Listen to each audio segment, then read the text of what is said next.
Sejam todos muito bem-vindos a mais um episódio do Além do Ordinário e hoje tenho comigo pela terceira vez a caríssima Joelma Duarte.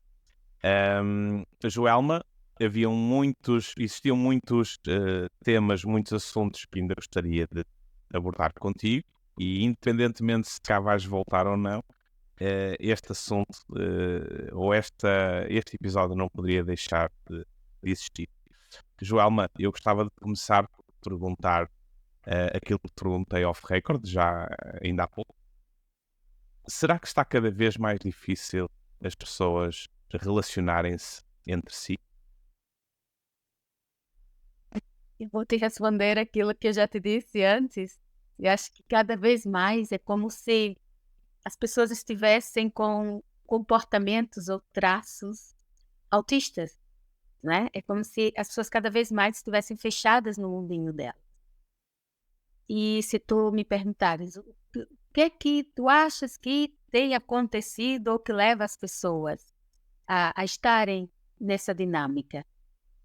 Muito frequentemente, João, quando eu atendo casais, o que eu observo é que muitas vezes as pessoas deixam de ver aos seus parceiros, né? As pessoas se deixam de ver uma outra, porque o que as pessoas enxergam não é o parceiro que está ao lado dela. O tempo inteiro as pessoas olham e ficam à procura da expectativa que elas têm, né? A expectativa que elas criaram do que seria um relacionamento, da expectativa que elas criaram de como aquela pessoa iria interagir com ela, da expectativa que elas criaram de como seria o dia a dia delas. E à medida que eu agarro essa expectativa, o que é que eu não agarro, João? O que é que eu deixo ir embora? O que é que eu não seguro? Né? Para eu poder agarrar as expectativas, o que é que eu não seguro? Aquilo que é. A realidade, aquilo que é. Exatamente. E quem é que vive na vida, João, é presos a expectativas? O adulto ou a criança? É criança. Sim. E aí está o grande problema, muitas vezes, e quando eu estou falando de relações, eu não estou falando só de relações amorosas, né? Eu estou falando de relações de uma maneira geral, no âmbito geral. Relações amorosas, relações fraternais, né? Que são as nossas relações sociais, relações laborais, de maneira geral. Enquanto eu fico presa às minhas expectativas infantis, eu não posso tomar a realidade que está à minha volta. E se eu não posso tomar essa realidade, eu tampouco poderei transformar ou levar essa realidade para um nível superior, para um nível maior. Então, por que é que eu fico, na vida adulta, preso a essas expectativas infantis? Provavelmente porque na infância assumimos papéis que não devíamos assumir ou começamos a criar ilusões e fantasias na nossa mente para conseguir fugir ao sofrimento, à dor que estaríamos a enfrentar nesse momento. Lembra que o córtex, né, o cérebro da criança, é limitado, né? Não limitado no sentido função, mas uma criança até os 6, 7 anos de idade, ela não pode usar ainda as reflexões do seu córtex cerebral. Ela ainda está cérebro límbico e cérebro reptiliano. Portanto, toda a interpretação que ela faz do mundo à volta dela, do que se passa à volta dela, é uma interpretação limitada. E a criança é regida sempre pelo princípio: sou amada, não sou amada. Gosta de mim, não gosta de mim. E a partir daí, com as interpretações que essa criança vai fazer do meio, ela vai sentir se ela é amada, se ela não é amada. E se essa criança sente rejeição, se essa criança sente abandono, se essa criança sente humilhação, se essa criança sente ou acredita que foi traída, se essa criança sente ou acredita que não é suficientemente boa, ela vai ter que desenvolver estratégia de sobrevivência, certo? Então imagina que essa criança acredita porque a mamãe está sempre, sempre, sempre ocupada. O papai está sempre, sempre, sempre ocupado. Os seus pais estão sempre ocupados. São pais funcionais, né, que precisam fazer coisas, fazer coisas, fazer coisas, fazer coisas. Enquanto esses pais funcionais estão sempre a fazer coisas, ou porque estão muito preocupadas com a profissão deles, ou porque acredita que uma prova de amor é dar coisas, é dar brinquedos, é ter a casa limpa, é ter a comidinha quente, a hora, fazer, fazer, fazer, fazer, fazer. Então, a linguagem de amor que esta mãe usa, o que esse pai usa, é a funcionalidade, né? Então, essa criança, enquanto a mamãe está ali entretida e o papai está ali entretido, na sua concepção do que é mostrar amor, que é fazendo coisas, essa criança para e pensa assim: o que é que eu fiz para a mamãe não me acolher? O que é que eu fiz para a mamãe não me nutrir emocionalmente, né? A criança está ali: o que é que eu fiz? O que é que eu fiz? O que é que eu fiz? E aí essa criança vai ter que desenvolver estratégia para ela sentir que ela é amada, porque diante daquela funcionalidade, ela interpretou que alguma coisa ela fez para que ela não fosse amada por papai e mamãe. Relação é interpretação, até o nosso último suspiro de vida, né? Não é só quando a gente é criança, é até o último suspiro de vida. Uma boa relação vai estar sempre emparelhada com a interpretação que a gente faz. Um conflito na relação vai estar sempre emparelhado com a interpretação que a gente faz. Então, essa criança, se supostamente ela interpreta que não tem amor, e que a mamã está ali, mas não pode lhe dar amor, porque eu estou a dar trabalho para a mamã. A mamã tem que fazer tantas coisas, eu estou a lhe dar trabalho. Eu sou um peso para a mamã, né? E eu vim a trazer uma dinâmica na qual a mamã tem que fazer mais esforço por minha causa. Imagina se isso aconteceu ainda na vida intrauterina, né? Quando essa mãe descobre que está grávida e faz assim: ai, não era o momento. Eu poderia engravidar daqui mais 1 ano ou 2, né? Suponhamos que isso tenha acontecido lá no momento da fecundação, quando a mãe descobre que ela está grávida e faz: ah, não era agora, né? Essa criança já sente: eu vi roubar espaço na vida da mamã, eu vi ser um peso. Imagina que no momento do parto, isso ainda se reforça quando o parto é duro, é difícil, é complicado e a mamã sofre no processo do parto. Essa criança sente: realmente eu vim fazer os outros sofrerem. E essa criança, quando está aqui nesse mundo, por que essa mãe não consegue dar beijo, abraço, carinho, fofinho, nananana? Porque ela não tem essa informação, né? Ela não trouxe com ela essa informação. Mas a mente da criança a interpretação é limitada, né? Então essa criança vai dizer assim: bem, se calhar, se eu for muito boazinha, se eu não der trabalho, se eu fizer tudo sozinha, se eu não estovar, a mamãe vai gostar de mim.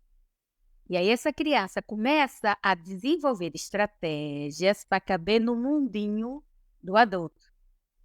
Só que quando a gente cresce, João, essa estratégia ela deu certo lá atrás. Essa criança sentiu que quando ela era boazinha, que fazia tudo direitinho, a mamãe dizia: ai, és tão boazinha, és tão bem comportada. Os vizinhos diziam: ai, o João é tão bem comportadinho, o João é tão bonzinho, o João não dá trabalho nenhum. E o João fazia: tem atenção. Uau, eu sou visto. E está funcionando, eu tenho amor. Cada vez que eu sou visto, eu tenho amor. E aí o João cresce e a estratégia de amor do João qual será, João? É procurar ser visto.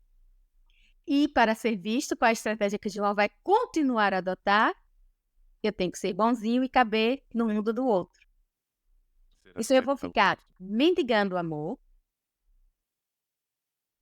e vou fazer por onde não contrariar o outro, não desiludir o outro, não chatear o outro, porque se eu não desiludir, se eu não chatear, eu vou ter amor. Exatamente como uma criança pequenina. Mas imagina que de repente o Joãozinho interpretou que era rejeitado. Que os pais não gostavam dele. E que ele fez alguma coisa e por isso ele é rejeitado. E aí o Joãozinho descobre que se eu fizer tudo muito bem feito, né? E muitas vezes as pessoas me dizem assim: mas abandono e rejeição não são sinônimos? Não, não são sinônimos. No abandono, a criança sente que a mamã não pode me dar carinho. A mamã não está disponível, porque ela não pode. A mamã não está disponível porque ela não tem possibilidade. Ela está assoberbada, o papai está assoberbado e não tem possibilidade. E por que mais a mamã? Porque pelo menos até os 4 anos, né, por volta dos 3 anos, entre os 3 e os 4, nós ainda estamos em simbiose com a mamã, certo? A criança nessa fase ainda nem sequer desenvolveu a sua noção de eu, de identidade. Então, se eu pego numa criança de 2, 3 anos e pergunto assim, pego na bola do João e digo: "João, de quem é essa bola?" Ele não vai dizer: "É minha". Como é que ele vai responder? "É do Nossa, João". é do João, é do João. Ele vai responder: "É do João". "Quem é esse carinho?" Ele vai dizer: "É do João", como se ele e o João não fossem os mesmos seres, Mesmo. né. Ainda não há internamente esse construto de identidade. Então, é do João. Eu vejo tudo como se fosse externo, certo? Só a partir daí, entre os 3 anos e meio, 4, mais coisa, menos coisa, a criança começa: "De quem é esse carro?" "É meu". E aí começa: "É meu", né. Portanto, à medida que a criança olha à volta dela, né, ela vai fazer essa interpretação e mais tempo com a mãe, por causa desse movimento simbiótico com a mãe. Quando a criança vê e olha à volta e vê a mamã não pode, a mamã tem uma demanda grande, a mamã está muito ocupada, a mamã está ocupada com o trabalho, a mamã tem que fazer muitas coisas em casa, a mamã não está disponível porque a mamã não consegue, aí essa criança vai sentir a sensação de que não é vista e que está em abandono. Quando a criança interpreta que a mamã não quer, a mamã poderia me dar colo, mas a mamã não quer me dar colo. O papá poderia brincar comigo, mas o papá não quer brincar comigo. O papá está ali na frente do telemóvel, o telemóvel é mais importante do que eu. O papá está sempre agarrado à tecnologia, a mamã está sempre agarrada à tecnologia. Então, se eles estão ali naquele tempo ocioso e que poderiam estar comigo e não estão, a criança interpreta não quer. Ou se esse sentimento de rejeição ainda surgiu na vida intrauterina, onde não se queria essa criança não foi desejada, mas mesmo que no decorrer da gestação, não, afinal até eu quero, ou se cogitou fazer o aborto dessa criança, né? Eu não sou bem-vindo.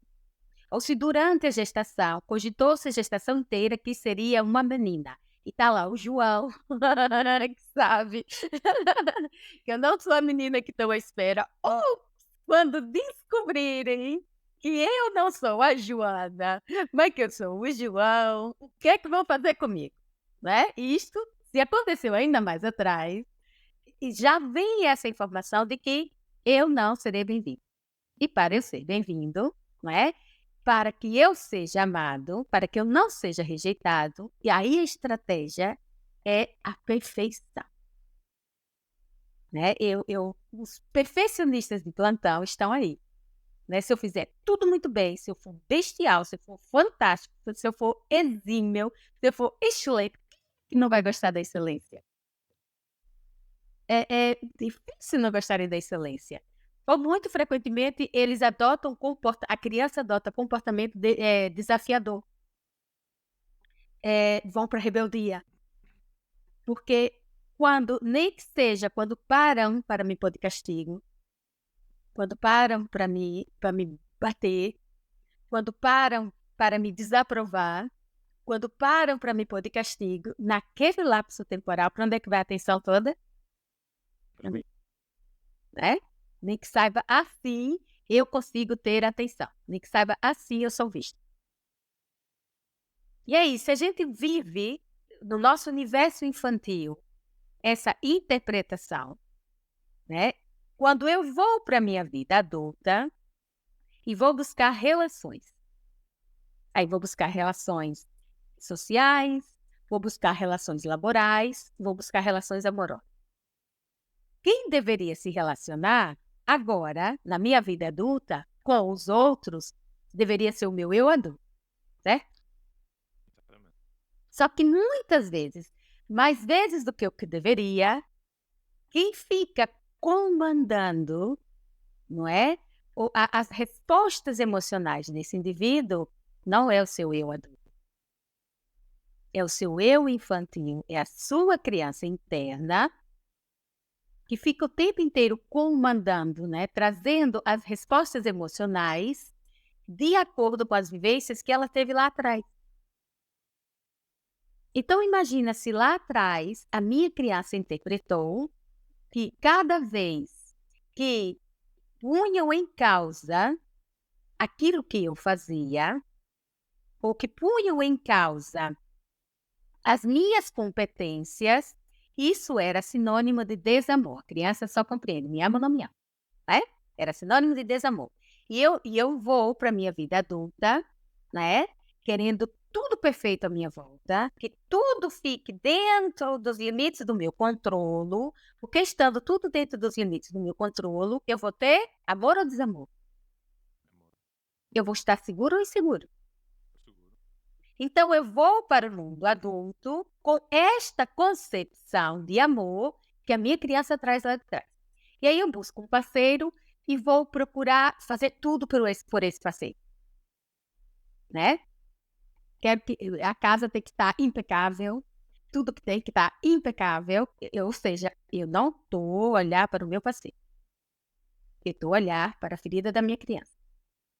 E aí, de repente, esse parceiro, eu faço a comida e fico à espera que esse parceiro diga assim: uau, o jantar está maravilhoso, que delícia que está essa comida. E o meu parceiro não diz absolutamente nada, mas ele come com prazer e satisfação. Mas eu estava à espera que o meu parceiro dissesse assim: uau, a comida está muito boa. Uau, que mesa linda que tu fizeste. E como o meu parceiro não diz isso, expectativa versus realidade. Para que ele me ame, ele tem que ir ao encontro aquilo que eu espero que ele faça. Que ele me diga que a comida estava maravilhosa e que a mesa estava muito bem posta. O meu parceiro não me diz nada, como é que eu vou interpretar isso? A falta de amor. Eu vou interpretar isso como: tu não estás atento a mim. Eu estou tão atento às tuas necessidades e tu não estás atento a mim.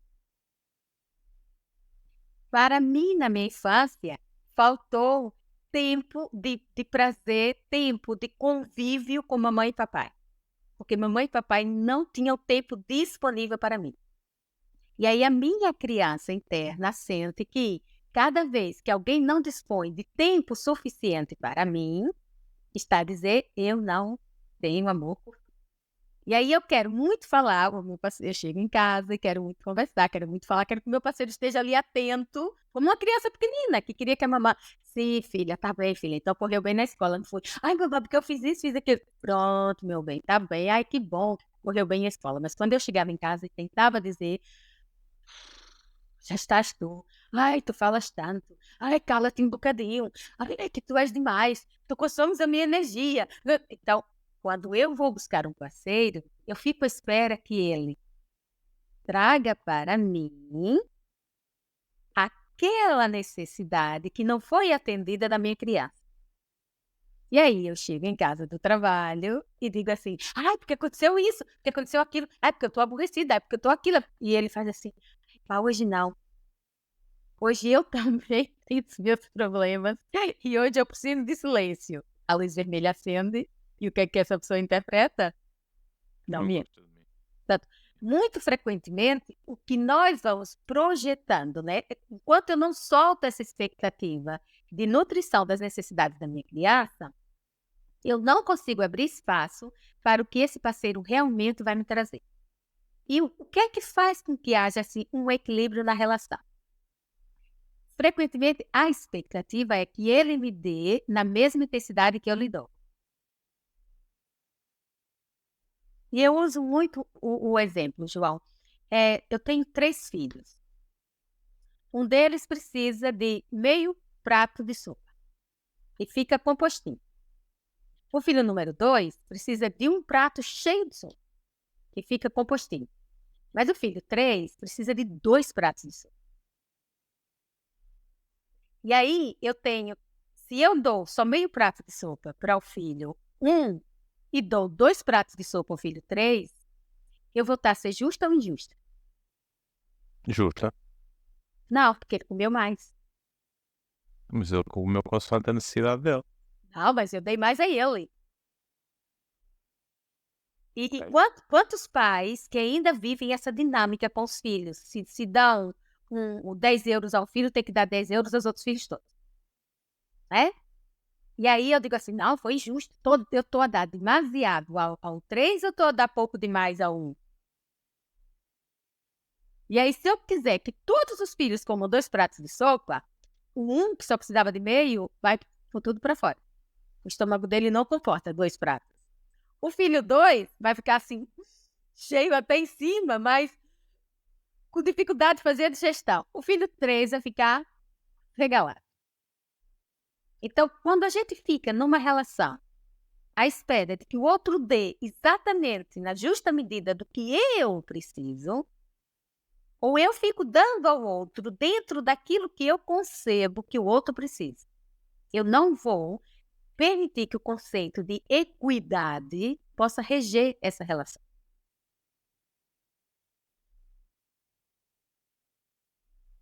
E no conceito de equidade, a gente dá somente aquilo do que o outro precisa ou suporta.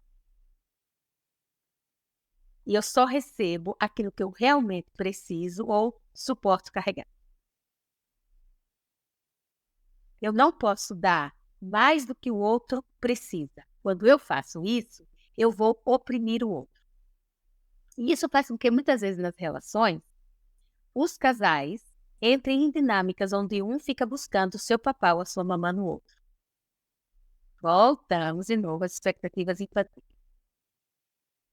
Então, se eu fico o tempo inteiro dando, porque a minha criança lá atrás acreditou que tinha que dar, à medida quanto mais eu dou ao outro, quanto mais eu dou ao outro, eu vou oprimir o outro.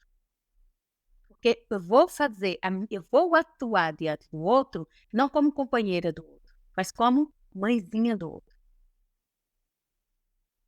E se eu estou enquanto mãezinha, eu não posso estar enquanto mulher, enquanto parceira, enquanto companheira.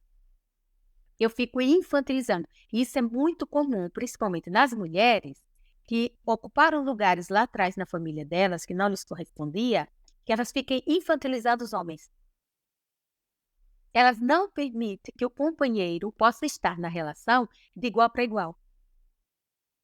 Então, muito frequentemente, o homem vai falar alguma coisa: "Ah, porque tu já estás a falar isso. Ah, porque não é bem assim", e passa por cima do homem. "Ah, porque não é bem assim. Ah, não, porque não, deixa lá que eu faço", né. Muitas vezes, quando vem nas consultas de casal e elas dizem assim: "Não, porque ele não me ajuda, porque ele não faz nada em casa, porque ele parece o homem das cavernas, que agora os tempos são outros, que os homens têm que ajudar as mulheres e que não me ajuda em nada, que não faz nada em casa". E eu digo assim: "Então, ó Manel, então não estás a ajudar a tua Maria? Que história é essa?". E o Manel diz assim: "Não, a Maria tem razão, eu de facto não faço mais nada em casa". "Então, Manel, por que que não faz mais nada em casa?". "Simples. Eu chegava em casa do trabalho, a minha função era pôr a louça na máquina, pôr a mesa, depois tirar a roupa e pôr no estandarte". "Sim, senhora". Eu chegava em casa, punha a roupa no estandarte. Eu virava as costas, ela estava a pôr a roupa toda outra vez, porque eu não pus do jeito dela. A minha função era pôr a louça na máquina e dar um jeitinho na cozinha. Eu dava as costas, ela estava novamente a pôr a louça na máquina outra vez. Ela estava novamente a passar esfregona no chão outra vez, ela estava novamente a limpar a banca outra vez. Pra ela tá fazendo daquilo que eu já fiz, então Maria, eu também, né, afinal vai ou não vai? Mas eu já estou farta de lhe dizer que as camisolas têm que estar virada para cima e não para baixo. Então, mas tu queres ajuda ou tu queres que ele seja a continuidade de ti? E muito frequentemente o outro não consegue receber a ajuda, porque não consegue soltar a expectativa que a ajuda venha daquele jeito, daquela forma, daquela maneira. E aí o que é que ela faz com o outro? Trata o outro como pequenino, que não é suficientemente bom para fazer as coisas do jeito que eu acredito que devem ser feitas. E é muito difícil para as pessoas compreenderem que, diante dessa atitude, a informação que ela está mandando, não só para o companheiro dela em casa, mas para os filhos, para os colegas de trabalho. para os amigos, para toda a gente, é autossuficiência, eu não preciso de ninguém. Eu a mim me basto. Então, se eu a mim me basto, como é que eu vou abrir espaço para isso? Como é que eu vou abrir espaço para encontrar o outro, fazer comunhão com o outro e seguirmos? Às vezes eu vou estar à frente, às vezes o outro vai estar um bocadinho à frente, às vezes eu vou dar, às vezes eu vou receber, às vezes eu vou dar aqui e o outro vai me dar aqui, às vezes nós damos em equilíbrio, às vezes eu vou dar um pouquinho mais, ele vai me dar um pouquinho menos, mas as pessoas quando estão nessa postura, a troca delas é assim. Elas dão e não se permitem receber. Ô, Joelma, mas quem é que pode estar na vida sem conseguir receber? Quem precisa de controle.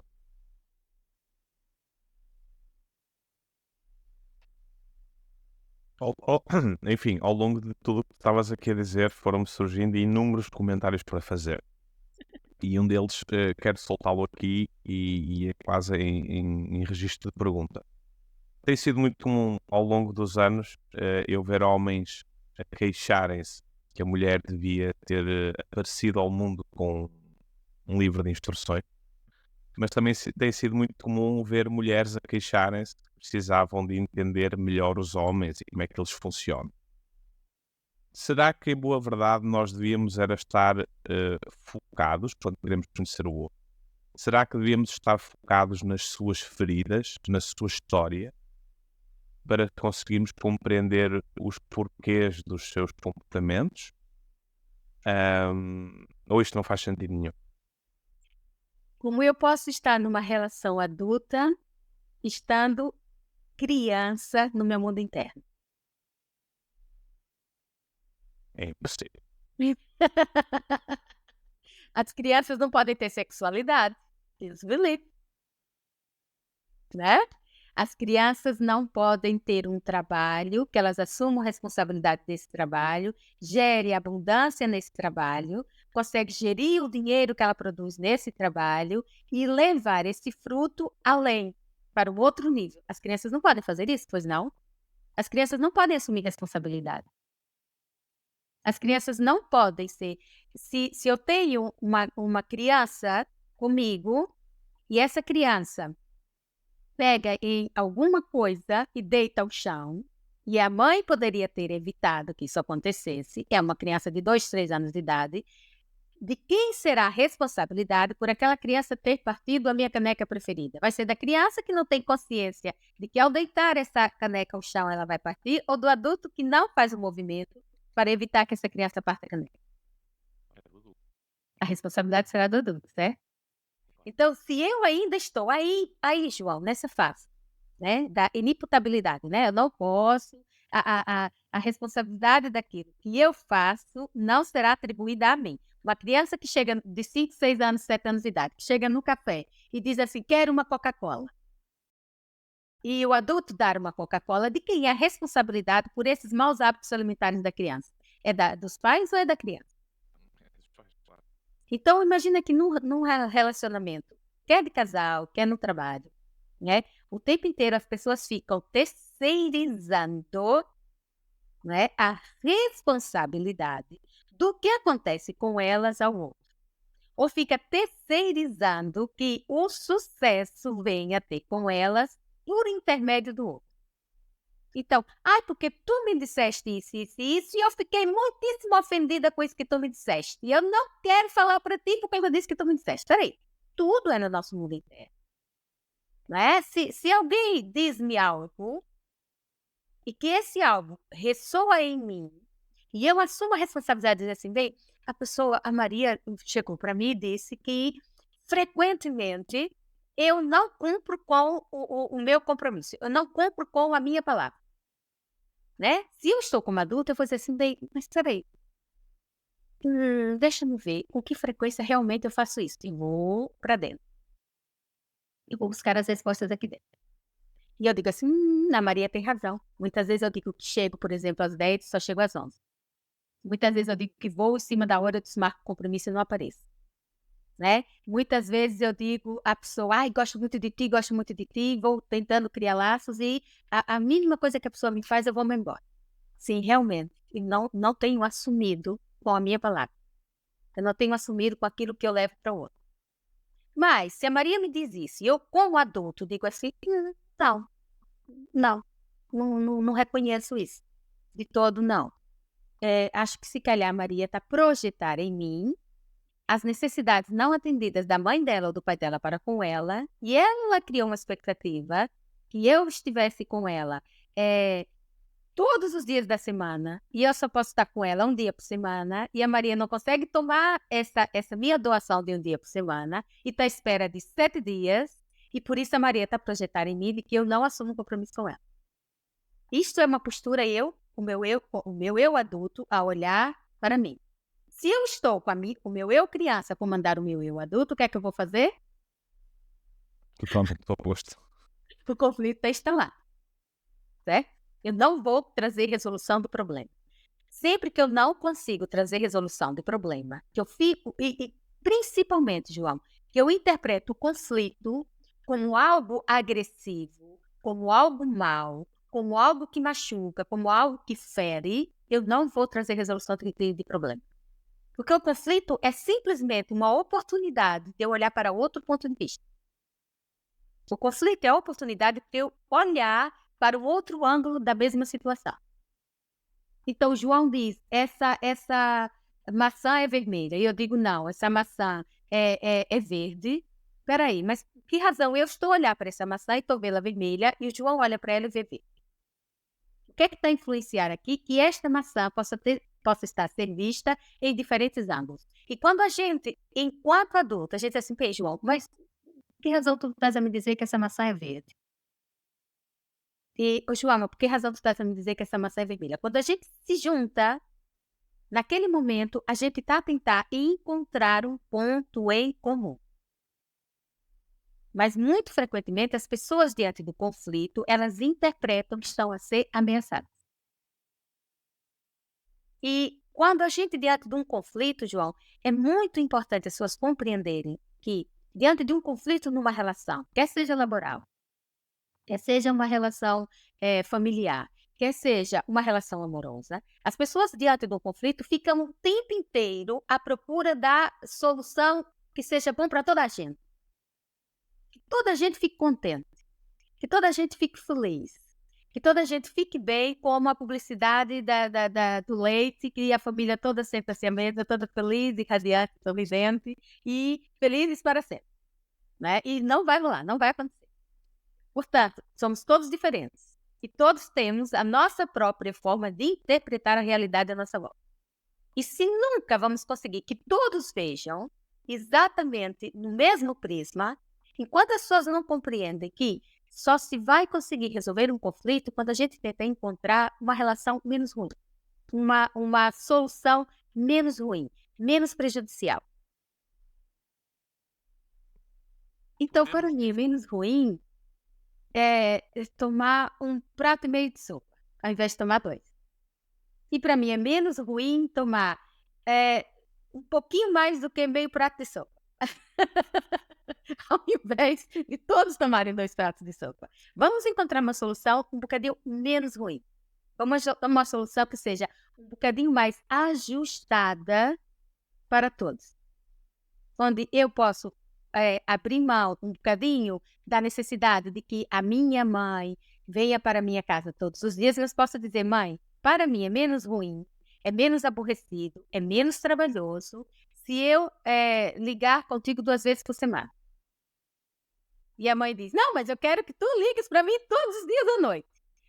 Mãe, mas para mim é muito trabalhoso ligar para ti todos os dias. Então, será que nós podemos entrar num acordo? Nem eu tenho que te ligar todos os dias, nem tenho que te deixar de ligar definitivamente, porque eu sinto que é pesado para mim. E aí a gente, tá bem, então pode ser 3 vezes por semana. Ok, 3 vezes por semana. Será que podemos dizer que os conflitos são criados ou gerados por crianças? Sempre. Sempre. Esse conflito, antes de vir cá para fora, João, vamos compreender que tudo que a gente manifesta cá fora foi manifestado antes onde? Dentro. Cadê? Cadê? Então, quanto mais estou atenta aos meus conflitos internos, menos eu vou projetar os meus conflitos internos para onde? Para o outro. Menos eu vou fazer espelhamento com o outro. Menos eu vou fazer projeção com o outro. Menos eu vou projetar no outro. Se eu trago lá de trás uma dificuldade imensa de me manter vinculado, por exemplo, não é? Agora, a dificuldade das pessoas de manterem vínculos, de maneira geral, né? Manter vínculos no trabalho, manter vínculo nas relações sociais, manter vínculos amorosos. Então, se na minha infância, para mim era difícil sentir que eu podia permanecer, que eu podia estar, né? Então, a mãe entrava e saía e eu sentia que eu não era vista. O pai entrava e saía, eu sentia que não era visto. Eu não conseguia brincar com os meus irmãos. Eu não conseguia estar com as pessoas no infantário. A minha família, do pai e da minha mãe, não se juntava. Essas famílias tinham um conflito. A mãe falava mal da família do pai. A mãe não aceitava a família do pai. Não havia uma capacidade das pessoas de se juntar, né? Não havia essa permissão, essa autorização das pessoas de se juntar. Ou as pessoas, mesmo que não houvesse um conflito, era um conflito velado. Dificilmente na família nós tínhamos tempo útil assim. Os laços eram muito debilitados. Se a informação que eu trago é debilidade de laços, não é? Debilidade nas relações, eu vou ter capacidade, eu trago internamente essa noção, essa concepção de criar laços fortes. Então, quando eu vou buscar na minha vida adulta as relações, eu fico buscando aquilo que eu conheço. Então, eu vou ficar buscando, já que eu não posso estreitar laços, eu fico buscando o tempo inteiro nas relações a réplica daquilo que eu conheço. E se lá atrás a dificuldade de estabelecer relações, das relações serem mais estreitas, era a desaprovação. Por exemplo, né? A desaprovação. Porque a tua avó é isso, tua avó é aquilo, teu avô é isso, teu avô é aquilo. Porque se tu fores para casa da tua avó e a tua avó te der qualquer coisa, tu não comas. Aí de ti que eu saiba, deixa que a avó deu. Né? Internamente, essa criança, ela já está fragmentada. Internamente, ou a desaprovação parental, porque mesmo que esses pais vivam juntos para sempre, às vezes só o teu pai ainda não chegou, teu pai ainda não chegou em casa, se tem algum jeito, ou teu pai gosta mais dos amigos do que de nós, porque o teu pai gosta mais do trabalho do que de nós, porque o teu pai é isso, porque o teu pai é aquilo, e muito frequentemente esse é um comportamento mais do universo feminino. Ok? E aí, essa desaprovação, essa alienação parental, eu também vou criando essa cisão dentro de mim. E se eu cresço com essa cisão dentro de mim, como é que eu vou integrar em mim o conceito de unidade? Fica muito difícil. Fica muito difícil. Experiência própria. Eu vou projetar para o meu mundo externo a cisão que eu tenho no meu mundo interno. E a criança acredita que aquilo é amor, isso é mais grave. A criança acredita que aquilo é amor. Então, se ela acredita que desaprovação é amor, né, se exclusão é amor, o que ela vai buscar na vida adulta dela? Ela vai buscar alguém que faça com ela o que a mamãe fez com o papai. Ou ela vai fazer com o outro o que a mamãe fez com o papai. Ela vai projetar na relação delas como a mamãe via o papai, como o papai via a mamãe e como ela via a relação mamãe e papai. É sempre uma projeção. Então, nas últimas décadas, João, é muito difícil para as crianças. Eu falo por mim, não é? Que nós ficávamos em casa muito mais tempo com os nossos pais, enquanto crianças. Ou, quando os nossos pais iam trabalhar, nós ficávamos com os nossos avós. O conceito de família era estendido, não é?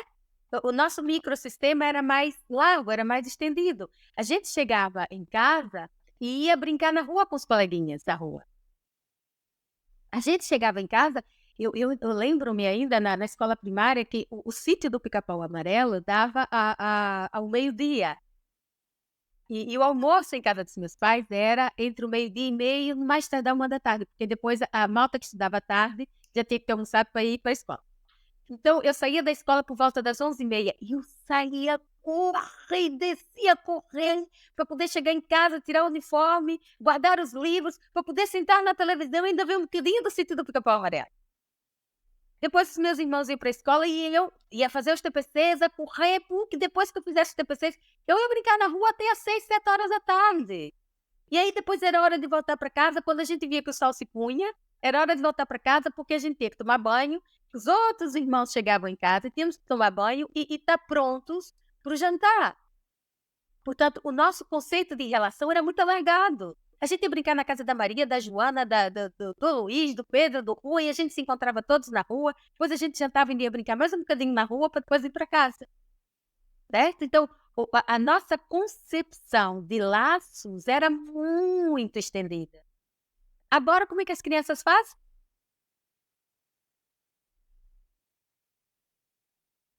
O universo delas, ao invés de ser estendido, né, como o nosso era, que era de dentro de casa para fora, era um universo bem extenso, agora o universo é isto. Não sai daqui. Sim, e o nosso já trouxe tantos conflitos, não é? No momento presente temos tantos conflitos que vêm desse passado. E se estamos a criar, digamos, condições diferentes para as crianças, como é que será o futuro dessas crianças, não é? Também me questiono muito sobre isso. Fiquei com vontade de perguntar se são as crianças que criam conflitos. Seguramente serão os adultos que os resolvem, não é? Ou que os ultrapassam, passam por cima. Qual é ou quais são as diferenças entre esses adultos criança, e esses adultos adultos? Conseguimos viver com os dois? Às vezes eu sou criança e às vezes vou resgatar o meu adulto. Se eu estou perdido ainda na infância ou na adolescência, dificilmente ou vai ser impossível eu viver esse meu lado adulto.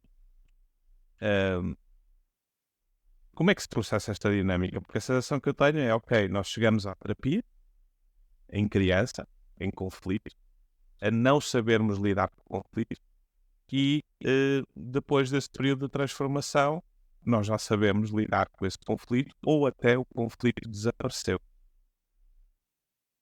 De repente eu fiquei adulto. Só Porque acredita que tudo é possível? De repente fiquei adulto? Não sei, é uma pergunta que fica no ar. Primeiro passo, João. Quando alguém decide fazer um caminho de autorresponsabilização, é preciso tirá-lo da vitimização. E essa é a parte mais difícil da pessoa fazer por ela e para ela. É sair da vitimização. Porque é muito mais fácil como criança pequena, né? De dizer assim, ai, a minha boneca partiu porque a Maria pegou na minha boneca. É mais fácil, né? Eu não consigo estabelecer relacionamentos amorosos porque as pessoas me abandonam. Eu não consigo pôr limites porque eu tenho medo do que as pessoas vão dizer de mim. Eu não consigo falar o que penso porque eu acho que ninguém me vai ouvir. Então, eu estou absolutamente na vida. Ah, não, porque eu discuti com meu marido porque o meu marido chegou tarde em casa. Então, o difícil é essa pessoa compreender que nessa postura de vítima, ela está a terceirizar a responsabilidade. Né? E aí é o convite que a pessoa tem para sair da vitimização, que não é fácil, porque é muito mais simples, João. Não é fácil, mas é mais simples. Eu acreditar que todos os meus problemas são causados pelo outro. É mais simples. Né? Mas imagina o quão cruel seria a nossa vida se isso fosse verdade, né? Se todos os meus problemas fossem causados pelo João, pelos comportamentos, pelas atitudes que o João tem para comigo, se todos os meus problemas fossem causados pelo João, logo, a solução de todos eles estaria onde? No João. No João. O quão complicado seria nós conseguirmos ter uma vida plena. Nunca alcançaríamos uma vida plena, momentos de plenitude, porque essa plenitude ou essa reconciliação estaria na mão do João. Mas quando eu assumo a responsabilidade pela minha plenitude, quando eu assumo a responsabilidade pela minha resolução do problema, quando eu assumo a responsabilidade perante a minha dor, eu não vou o tempo inteiro ficar replicando, transformando a minha dor em sofrimento. Porque no papel da vítima, eu fico em sofrimento. Ai, existe até uns bonecos lá no Brasil, não sei se cá existia, que era uma hiena que estava o tempo todo. Ai, vida, ai, oh céus, oh vida. Era uma hiena e um leão. Então o leão dizia, oh, Harry, vamos lá, entrar no bote e atravessar a ilha. Oh, vida, oh, você acha que agora eu vou ter que remar? E depois chegavam lá na ilha e encontravam um desafio. Oh, vida, eu sabia que não deveria ter entrado no bote para remar. Ou seja, ela nunca está satisfeita. E se eu não tenho essa satisfação interna, eu não vou transferir essa satisfação para o meu mundo externo. A dor, ela é inevitável. Não existe vida sem dor.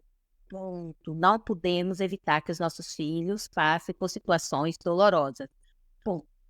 Mas transformar a dor num sofrimento perpétuo, isto é uma escolha. Eu posso escolher aprender através da dor. Quando eu aprendo, eu não vou prolongar a dor em sofrimento. Então, o João vem para mim e imagina que eu tenho uma dificuldade de lidar com julgamento. Certo? E o João vem e julga, olha que esse trabalho que tu fizeste, eu esperava que tivesse muito melhor, tu me desiludiste com um trabalho desse. Isso é algum trabalho de jeito? E aí eu tenho dificuldade de lidar com o julgamento, eu vou ficar sofrendo dias, semanas, meses, com aquilo que o João me disse. E vou me sacrificar absolutamente para tentar fazer o trabalho de acordo com o que está na cabeça do João. Mas se eu não prolongo isto, se eu paro e digo assim, João, mas o que é que não foi de encontro ao que tu esperavas nesse trabalho? Porque eu esperava que isto tivesse com tons de terracota. E tu fizeste em tons de laranja. E eu dizia assim, e o facto de não estar em tons de terracota, mas de laranja, isso para ti faz com que o trabalho, todo o resto que está à volta do trabalho seja invalidado? E o João, sim. Eu fiz, pronto, João, ok. Mas para mim, não. Para mim, dentro da visão do que eu queria nesse trabalho, ele teria que ter essa tonalidade. Podemos, João, entrar num acordo. Ou o João compreender de que forma a gente pode aqui aproximar, ou se o João não gostar do trabalho como está, tá tranquilo. O João pode buscar uma pessoa que faça os tons em terracota, porque para mim terracota não faz sentido. E tá tudo certo. Tá fantástico. Eu não vou ficar me massacrando para corresponder às expectativas do João. Eu tenho a humildade de dizer, João, tu podes buscar outra pessoa que possa fazer esse trabalho dentro daquilo que tu projeta dentro da tua cabeça. Já que a gente não conseguiu encontrar um consenso de como esse trabalho poderia se aproximar das duas realidades, eu não vou ficar em sofrimento, porque o João é inflexível para abrir a possibilidade de se entrar no consenso. Eu vou compreender que aquela cobrança excessiva do João tem a ver com a inflexibilidade do João, que não é uma incompetência minha. Eu não sou incompetente por não estar em tons de terracota. Eu só não vou Agora, ficar me massacrando, porque mais uma vez, porque eu não correspondi à expectativa do João. Agora, o que é que o João vai dizer de mim? O João vai falar de mim para toda a gente. O João vai dizer que eu não sou boa profissional. O João vai dizer que eu não presto. E aí, frequentemente, eu fico projetando isso nas relações. Ficou claro, João? Para mim, sim. Eu vou tentar fazer aqui um bocadinho, tentar trazer a voz de alguns ouvintes que possam estar um bocadinho confusos ou que isto seja muito novo para eles. A forma como eu fui lidando já na adolescência, já depois da adolescência, claro, a forma como eu fui lidando muitas vezes com os conflitos foi meditar. Aceitar cada momento tal e qual como ele se apresentava, vezes e vezes sem fim. Mas a maior parte das pessoas não sabe ou acha que não sabe meditar, então podem não estar a saber, podem ter reconhecido, ok, a Joelma se calhar tem razão, eu estou neste papel de vítima, eu sou uma vítima. E agora o que é que eu faço? Para além de, ok, se calhar poderia ser interessante ser acompanhado por algum profissional, mas antes de buscar esse acompanhamento, o que é que eu posso fazer para acalmar ou fazer desaparecer essa vítima que existe em mim? Desenvolver do autodiscurso interno compassivo. Trocando por miúdos, isso significa? E muito frequentemente, João, eu olho com compaixão para o outro. E até é fácil fazendo, né? O João chega muito aborrecido, muito enervado, altera o tom de voz e eu digo assim, deve ter acontecido alguma coisa com o João. Por isso o João está assim enervado. Então, olha, vou dar aqui um distanciamento, porque o João pode estar enervado. Eu não vou enervar mais o João. Eu não vou chatear ou aborrecer mais o João, certo? Eu estou a ser compassiva com o João. Só que muito frequentemente, eu não consigo ter esse... Primeiro, muitas pessoas nem têm um autodiscurso interno, não falam com elas próprias. Né? Quando fazem, estão o tempo inteiro a picar os seus próprios miolos. Porque eu deveria ter feito assim, porque eu deveria ter feito assado. Se calhar eu não deveria ter dito isso, se calhar eu não deveria ter tido aquilo. Será que eu vesti a roupa adequada? Será que eu não vesti? Será que eu não deveria? O tempo inteiro o discurso que elas têm com elas é esse discurso de exclusão, de autoexclusão. Elas não se acolhem, elas não se amparam. Eu cheguei no sítio, fulano de tal olhou assim. Se calhar estavam a falar de mim. O que é que estavam a falar de mim? Se calhar, será que foi alguma coisa que eu fiz? No momento que eu passei, riram. Se riram, se estavam a rir de mim. E o que é que eu fiz para se rirem de mim? Olha o discurso interno que essa pessoa tem. Né? Nunca vai dar certo. É melhor eu ficar quietinha aqui nesse emprego. Não vou fazer progressão de carreira. Eu vou ficar aqui quietinha nesse emprego, porque quem garante que se eu sair daqui eu vou arranjar um emprego bom e ainda eu me atrevo a sair daqui, vou arranjar um patrão ainda pior e esse patrão ainda vai me massacrar mais o juízo. Se calhar eu vou sair daqui com a idade que eu tenho, vou ganhar muito menos e aí eu vou ficar ainda com mais dificuldades, eu vou ter mais necessidades financeiras. Olha o discurso interno. O eco que 24 horas por dia, 365 dias por ano, essa pessoa tem para com ela. Mas quando ela aprende que essas inseguranças, esses medos, esse discurso todo, é o discurso da criança que está aqui dentro. Porque a nossa criança vai estar sempre conosco, para todos, sempre em amém. O objetivo, quando a gente trabalha, faz um processo de desenvolvimento pessoal, não é deixar de ter a nossa criança interna. Ela estará sempre, para todos sempre, sem fim, amém, e ainda bem. Porque quando eu chego no sítio, ouço uma música e começo, sem vergonha nenhuma, de que estão olhar para mim, olha essa música, mexo meu corpo e danço e faço. Naquele momento, é a minha criança curada, é a minha criança espontânea, é a minha criança que não tem medo do julgamento, que está ali. Adoro essa música, né? Aquela minha criança curada, naquele momento, me leva para um momento de desfruto, de prazer e satisfação. Então, quando eu aprendo a ouvir a minha criança ferida, ao invés de dizer... Quando eu aprendo a ouvir a minha criança ferida, e eu quero, naquele momento, eu estou na rua e passo uma música que lembra um momento feliz da minha vida, e eu quero muito dançar aquela música, Se eu tenho a minha criança interna, né, que está ferida, ainda na ferida, eu quero muito dançar, mas a minha criança diz assim: vais dançar, coisa ridícula. Vão todos olhar para ti. Achas que isso é coisa de uma adulto? Que ridícula. Põe-te direita. Alinha-te. Põe-te direita. Fica quieta. Não faça asneira. Não te manifeste. E aí, naquele momento, eu estou a deixar que a minha criança ferida domine o meu adulto. Mas, quando a minha criança ferida faz isso, o meu adulto está atento, diz assim: tá bem, tá tudo certo. Mesmo que olhem para mim e se riam, eu não me preocupo se riam de mim. Eu vou desfrutar o momento. Tu não vais comandar agora esse momento meu de desfruto de prazer por causa do medo que tu tinhas lá atrás, quando te punha de castigo e te batiam, porque tu fazias alguma coisa esquisita. Eu vou desfrutar. Eu assumo esse auto-discurso. Eu digo para a minha criança: calma, agora quem manda sou eu. Agora o adulto sou eu. Calma, tá tudo bem, tá tudo certo. Mesmo que se riam de mim, eu não preciso, nunca terei a aprovação de toda a gente. Isso é o autodiscurso interno saudável. E aí a minha criança fica me levando para um patamar mais elevado.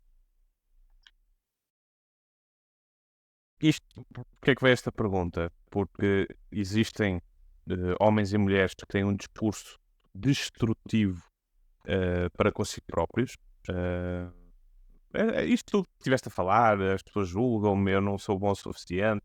Enfim, estão sempre a mandarem-se para baixo. Claramente temos aí uma criança ferida e que está a criar inúmeros conflitos na vida dessa pessoa. Mas ao mesmo tempo temos as outras pessoas que parecem as bem-sucedidas, aquelas que estão bem, mas que muita gente tende a ver uma certa arrogância nessas pessoas. Portanto, a mim parece-me que existem pessoas que se desvalorizam totalmente e outras pessoas que, igualmente por desequilíbrio, provavelmente por trauma lá atrás também, valorizam-se excessivamente. O meio termo é a solução. E tivemos até agora quase a falar das pessoas que têm tendência mais a ir para este lado de nos autodestruirmos de forma mais agressiva. E o outro lado? Quer um, quer outro, não mostra um excesso. Exatamente. E o que é que todo excesso esconde? Um vazio. Na medicina chinesa, pelo menos, é um vazio. Exatamente. Todo excesso, João. Excesso a necessidade de um amor excessivo, a necessidade de comida excessiva, a necessidade de todos os vícios, todos, o vício por trabalho, o vício do álcool, da droga, do sexo, de pessoas, né? Todo excesso esconde um grande vazio. Todo excesso vem para tentar suprimir uma grande falta. Então, o que é que falta? O que é que ficou por preencher? Quem é que o que ou quem está por detrás desse vazio que me leva a um excesso de submissão, um excesso de arrogância? Um excesso de energia, um excesso de falta dela. Todo o excesso. Quanto mais próximo a gente está do ponto de equilíbrio, mais em comunhão estamos com a nossa história, conosco. Quanto mais estamos nos extremos, mais distante nós estamos da comunhão, dessa comunhão de tudo foi como foi, do jeito como foi. O João hoje entra na minha casa, insulta-me do piorio, e eu não vou deixar que o João me agrida. Vou dizer: João, tens toda a legitimidade de ter a tua opinião. Já acabaste? Agora? Limites. Quando eu estou em comunhão com a minha história, eu não vou ter dificuldade de pôr limites. Ou não vou deixar que o outro abuse pondo limite. As pessoas às vezes acham que a dificuldade de pôr limite é só na dificuldade de dizer não. Certo? A pessoa diz sim, sim, sim, sim, sim, sim, sim, sim, sim, sim. Aí tem dificuldade de pôr limite. Mas as pessoas que também nunca permitem o sim, estão sempre na defensiva, estão sempre prontas por ataque, elas também não têm dificuldade com os limites. Um na polaridade da submissão e o outro na polaridade da agressão, né? Da ditadura, do terrorismo, não é? São os autênticos ditadores de plantão. Só a minha vontade impera, só o que eu digo serve, só o que eu penso tá bom, eu. Quem está também na submissão está também eu. Porque eu me submeto diante do outro. Eu estou sempre a me sacrificar, não é por causa do outro. Não é por causa do outro que eu não digo não. Não é por causa do outro que eu estou sempre a dizer sim. Isso é uma estratégia altamente manipulativa. Eu estou a dizer sim constantemente, o tempo inteiro. Sou bestial para toda a gente e uma besta total para mim, porque eu tenho medo de não ter amor. Eu estou a manipular a cena toda para ser. E por isso eu fico dizendo sim, agradando, que é para ter amor. Não tem nada a ver com o outro. Eu estou de olho nas minhas necessidades. Da mesma forma que o outro, que fica se impondo diante do outro pelas suas necessidades, o tirano e o submisso estão exatamente no mesmo, de olho nas suas necessidades. E eu não existo sem o outro. Exatamente. Né? Então, quanto mais, João, eu estou em sintonia.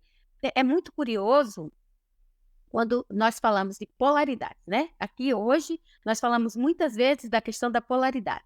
Todos nós temos as duas polaridades. Vamos ter sempre. Eu, enquanto uma mulher, sexo feminino, eu tenho a polaridade masculina e feminina dentro de mim. Yin e o yang, né? Eu sou masculino e feminino. Todos temos as duas polaridades dentro de nós. Mas aquilo que a gente vivenciou no nosso clã, que a gente vivenciou na nossa infância, que foi sendo fomentado diante das interpretações que a gente vai ter na nossa vida adulta, pode fazer com que haja o equilíbrio entre essas polaridades, ou que eu precise de suprimir uma polaridade para dar alimento em excesso a outra polaridade. Né? Então, imagina que eu tenho o excesso da polaridade masculina, não é? Que eu tenho excesso da energia feminina. Como eu vou permitir, quando eu entro numa relação, que um homem me possa acolher? Que um homem me possa nutrir? Eu sequer vou permitir que esse homem me ajude. Eu sequer vou permitir pedir ajuda. Eu estando nessa polaridade tão ativa, eu não vou permitir que o outro me ajude. E muito frequentemente, né? Eu tenho amigas minhas que diziam assim, eu não deixo que um homem me pague a conta.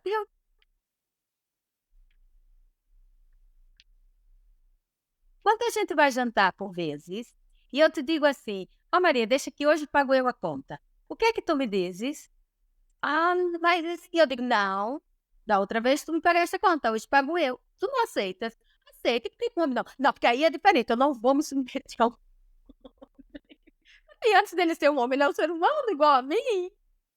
Né? Então, se lá atrás, nesse clã, as mulheres acreditaram que se elas estivessem em pé de igualdade com os homens, ou se elas estivessem um bocadinho abaixo, elas seriam devoradas por ele. Então, foi preciso que elas se pusessem acima e oprimissem o masculino. E quando elas oprimem esse masculino externo, elas estão se apoderar deles e oprimir o feminino interno. Da mesma forma que acontece no pensamento sistêmico, nós dizemos que tem a menina do papai e o menino da mamãe. E não tem nada a ver com o menino que foi tratado com todo amor pela mamãe, ou a menina que foi tratada com todo amor pelo papai. Não tem nada a ver com isso. Significa, eu posso falar da minha experiência pessoal, durante muitos anos, até conhecer o pensamento sistêmico, eu fui uma menina do papai. Porque eu ocupava ao lado da minha mãe a função que deveria ser do meu pai. Eu adotava diante da família um lugar que deveria ser do meu pai. E isso fazia com que eu tivesse imenso choque com meu pai. E ter que desenvolver muito mais o masculino dentro de mim do que o feminino. Porque eu tinha que ser maior, melhor, mais poderoso do que o meu pai. Então, muito frequentemente, eu tinha dificuldade de receber. Eu tinha que ser maior, melhor estar acima do que o meu pai. Então, prontamente eu estava ali para dar. E tinha imensa dificuldade de receber, né? Só com a reconciliação com meu pai é que eu permiti me sair do papel da guerreira que faz tudo sozinha, que não pede nada a ninguém, que não pede colo, que não precisa de ajuda. E que orgulho que eu tinha quando diziam, ai, és uma guerreira. És uma mulher forte, lutadora, batalhadora, autossuficiente, independente, não precisa de ninguém. Como se fosse possível alguém estar aqui no planeta Terra e não precisar do outro, não é? O mesmo acontece com o menino da mamã. Eles ocupam um lugar que não pertence a ele. Então, esses meninos, eles ficam muito conectados com a energia feminina da mãe. Porque eles precisam suprir o feminino doente dessas mães. Então, você, rapazes, eu dou muitas vezes o exemplo daqueles rapazes que cozinham muito bem, ou são muito divertidos, ou são muito sedutores, são muito gentis, são muito amáveis, mas têm dificuldade de assumir compromisso. Têm dificuldade de se manter num compromisso. Porque eles já estão comprometidos com as suas mamães. Então, imagina que quando eu não tenho consciência de onde vem essa minha dificuldade de me manter conectado numa relação, de me manter vinculado numa relação, enquanto eu não tenho consciência de onde vem essa minha dificuldade com o vínculo, eu vou plasmar isso em todas as minhas relações, porque é a forma como eu vivo com os vínculos. E isto leva-me a outro tema, Joelma, que é observando todo este caos nos relacionamentos entre homens e mulheres, ou com homens e mulheres, observando toda a história, pelo menos aqui na Europa, nos últimos séculos, onde a Igreja Católica tomou conta da consciência coletiva e dizia o que é que era certo e o que é que era errado, e que esteve durante séculos a mencionar toda a componente sexual da vida como algo que era pecaminoso, algo que é um pecado, onde se calhar deturpou os papéis do masculino e do feminino. Portanto, no meio de toda esta salada de fruta que está um caos tremendo no mundo, como é que seria, segundo a sistémica, uma vida sexual saudável? Eu podia tentar fazer aqui a diferença entre homem e mulher, mas para isso também depois tínhamos que entrar em diferentes fases, como a adolescência. Sexualidade é etc. sexualidade. E quando eu Mas vamos tentar quando eu desmistificar acho isto. que é diferente entre homem e mulher, eu automaticamente já estou a criar uma cisão. Não. Exatamente. Porque ainda, onde é que isso surgiu, né? Essa ainda necessidade de que há um rótulo para a sexualidade do homem e há um rótulo para a sexualidade da mulher. Há uma forma de viver a sexualidade do homem, há uma forma de viver a sexualidade da mulher. Ainda existe esse rótulo, porque onde é que ele foi criado? Lá atrás da Idade Média, né? Como a gente ainda é obediente, absolutamente obediente. Onde foi preciso que as mulheres travassem a sua pulsão sexual, certo? Para que grande problema aconteceu lá atrás?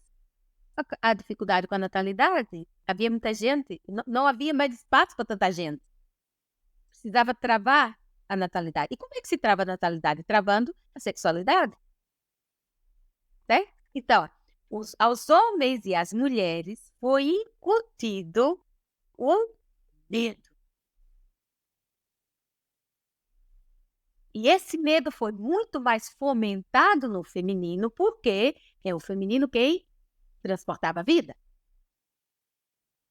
Então, automaticamente foi associado, as mulheres não podem, não devem ter prazer. As mulheres que se respeitam, que vivem em comunhão com Deus, não podem ter prazer, certo? Isso é um dos fatores que pode que ainda hoje, João, ainda hoje, adolescentes, inclusive, né, ainda hoje, pode influenciar na sexualidade plena. O sexo é sujo, é pecaminoso, é perigoso. Imagina que lá atrás, no clã, uma mulher foi abusada. E quantas meninas iam servir com 11, 12, 13 anos de idade? E lá nessas casas, elas efetivamente eram abusadas durante anos seguidos. Ou até que elas engravidavam e aí eram expulsas. Quando isso acontecia, qual é automaticamente a energia que fica plasmada? A informação que fica registrada. O conceito acerca da sexualidade que fica aqui registrado. E esse conceito, lembra da caixinha do avião? Esse conceito ele vai sendo transmitido de uma geração após outra. E as mulheres começam a compreender que, para estarem seguras, elas precisam afastar o masculino. Para estarem seguras, elas não podem confiar no masculino. Para estarem seguras, elas têm que oprimir o masculino. Porque agora, se eu oprimo o homem não vai me causar danos. Imagina que lá atrás no clã, muito frequentemente, os homens saíam ou para a guerra e não voltavam. Ou imigravam, né? Faziam processos migratórios e não voltavam. Ou simplesmente não assumiam a sua função pai dentro da família. Porque não quiseram reconhecer o filho, porque foram embora e não voltaram, porque morreram cedo, ou porque foram para a guerra e não voltaram. Então, essa função pai não era exercida dentro do clã. Função pai. Quem assumia essa função, quem era? Mulher. Para ela assumir a função pai, que função ela não podia assumir? Função mãe. Então, se a gente para e olha para a história, né, de um país onde, dentro da tua família, com que frequência as mulheres tiveram que assumir tudo sozinhas? Ali, essas mulheres estão assumindo a função pai e não podem assumir a função mãe. Elas tiveram que agarrar o masculino e para isso tiveram que soltar o feminino.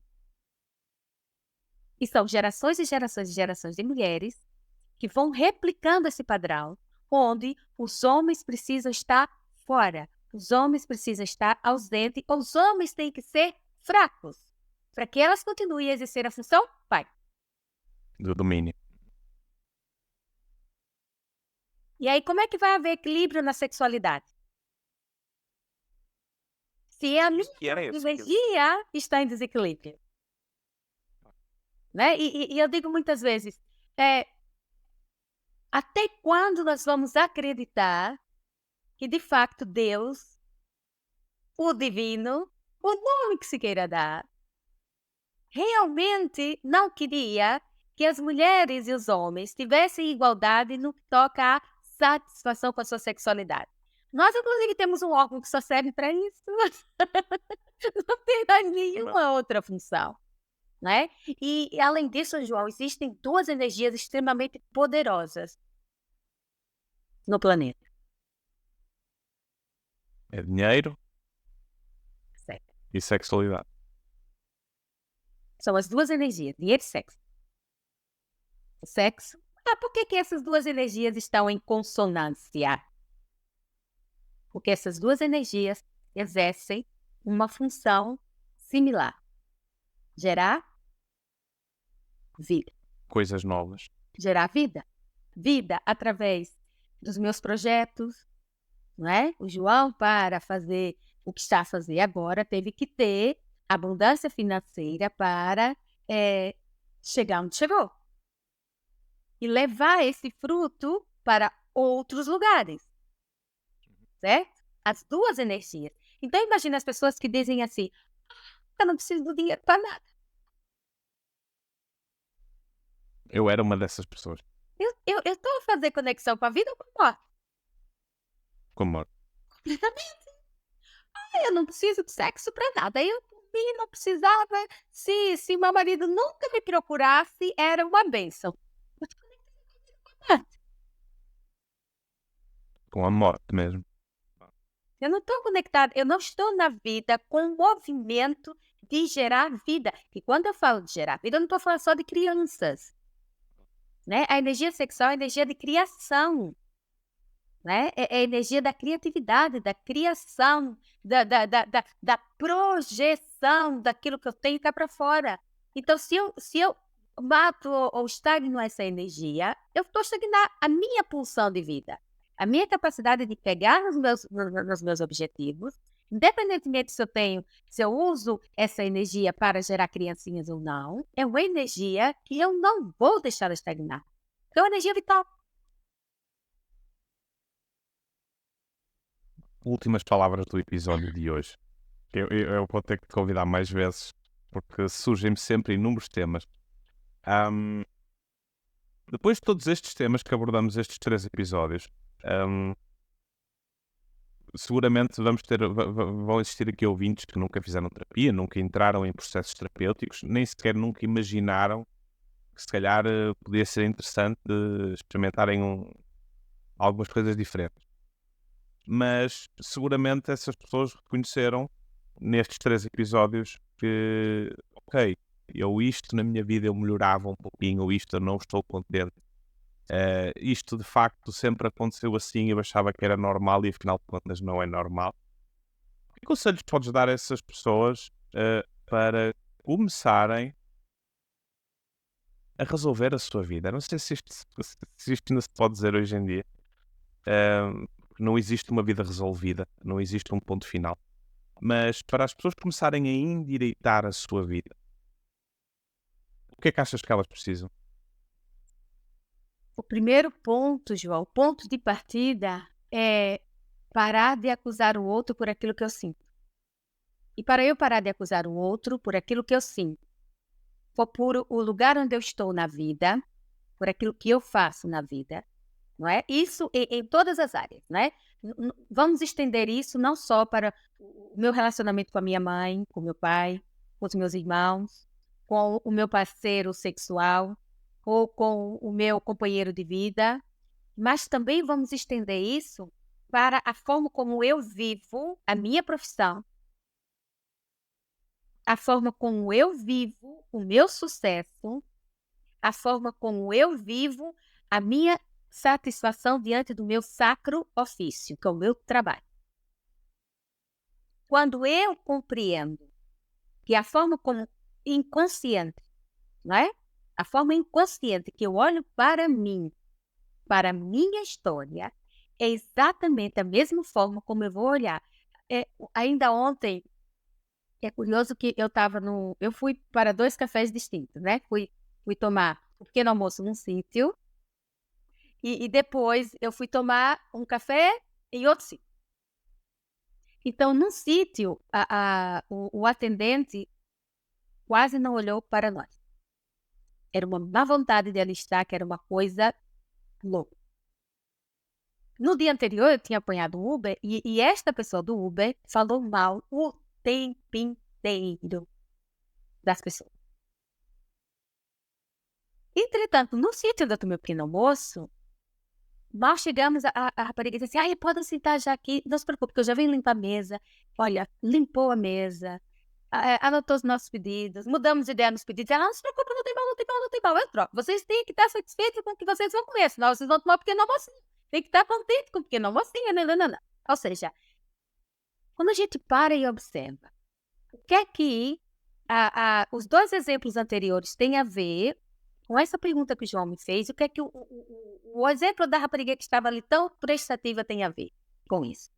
João, quando eu estou em harmonia com as minhas polaridades, quando eu estou em harmonia com a minha história, a forma como eu vou servir o outro nas minhas relações, no meu trabalho, na vida, a forma como eu vou servir ao outro é exatamente uma projeção de como eu olho para a minha história, da integração que eu já fiz com a minha história. Se eu perguntasse a essa rapariga, como é a sua relação com a tua mãe? Ela ia dizer: ai, a minha mãezinha é maravilhosa, eu gosto muito da minha mãezinha. ela ia olhar, ela olha para a mãezinha dela da forma como ela olha para as pessoas a quem ela está a servir no seu sacro ofício. Porque é assim que ela serve a vida, ok? Se eu perguntasse para aqueles outros, como é a sua relação com seu pai? Como é a sua relação com a sua mãe? Né? Então, quando a gente para e pensa assim, deixa eu tirar a responsabilidade de eu não ter dinheiro, deixa eu tirar a responsabilidade de eu não ter uma profissão próspera, deixa eu tirar a responsabilidade de eu não ter relacionamentos prósperos, deixa eu tirar a responsabilidade de eu não ter saúde, deixa eu tirar a responsabilidade de eu não me sentir feliz do outro e vou trazer essa responsabilidade para mim. É trazer a responsabilidade como adulto, não como uma criança, que a responsabilidade de nutrição da criança é do adulto, é do mundo externo. A responsabilidade da criança ter comida, da criança ter satisfação, da criança ter bem-estar, da criança ter segurança, confiança, autoestima é do mundo externo. Como adulta, eu não posso continuar nesse lugar.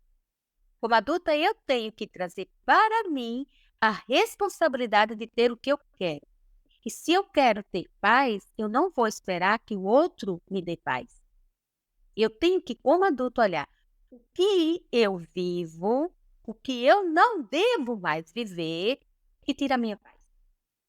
Que postura de vida eu ainda tenho, que tira a minha paz. Que tipo de relacionamentos eu ainda fomento e alimento, que tira a minha paz. Então, o conselho é esse. Para e observa se, como adulto, tu realmente estás a assumir a responsabilidade por aquilo que tu precisas e ter na tua vida. Não adianta, quero muito, muito, muito ter um emprego que me respeito. E continuo numa empresa onde eu tenho assédio moral. Qual é a responsabilidade que eu estou a assumir para ter uma situação profissional mais satisfatória?